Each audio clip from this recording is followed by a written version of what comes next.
Hello mga Lods, hello mga Lods, good day mga Lods. Ang pag-usapan natin ngayon mga Lods is kung paano natin makilala na isang mabuti ang ating partner mga Lods. So una mga Lods is respeto at pagpapahalaga mga Lods. Yun ang una nating pag-usapan. Isang mabuting partner ang nagpapakita mga Lods ng respeto at sa iyong mga opinion mga Lods. At damdamin at hangarin kahit naibekto sa kanya mga Lods, pinahalagahan kanya bilang isang individual at sinusuportahan ang iyong personal na pag-unlad mga Lods. Yun ang una mga Lods. At ang number 2 mga Lods ay buksan at matapat na komunikasyon mga Lods. Kanyang makipag-usap ng bukas at matapat tungkol dito mga Lods sa iyong mga damdamin, pangangailangan at inasahan. Hindi sila natatakot mga Lods na ipahayag ang kanyang sarili at handang makinig sa iyo ng may pag-unawa mga Lods. So yun ang pangalawa mga Lods. Number 3 mga Lods is pananagutan at pagiging mapagkatiwalaan.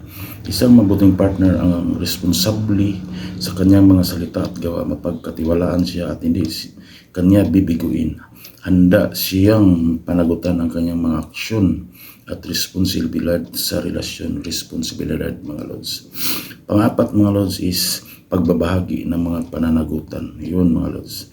Handa siyang magbahagi ng mga responsibilidad sa bahay, sa pananalapi at sa pagpapalaki ng pamilya kung mayroon. Hindi siya makasarili at handang magtulungan para sa kapakanan ng relasyon mga Lods.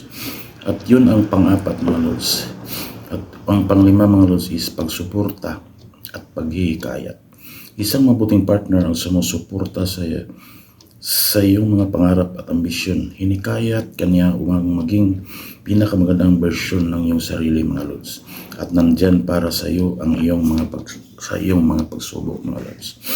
Ang paghanap ng mabuting partner ay isang proseso mga Lods na nangailangan ng panahon, pagkilala sa sarili at pagiging bukas sa pag-aaral mga Lods.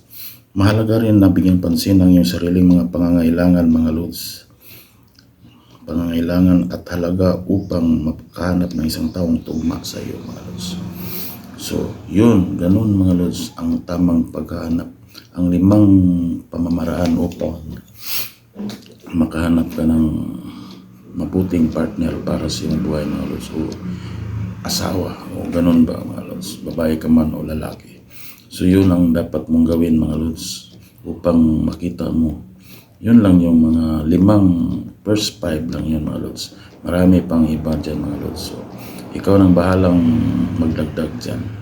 So maraming salamat mga Lods at sa pakikinig at panonood sa video na ito mga Lods, sa 5 pamamaraan upang makahanap tayo ng mabuti at mapagkatiwalaang partner para sa ating buhay mga Lods. Thank you mga Lods and God bless.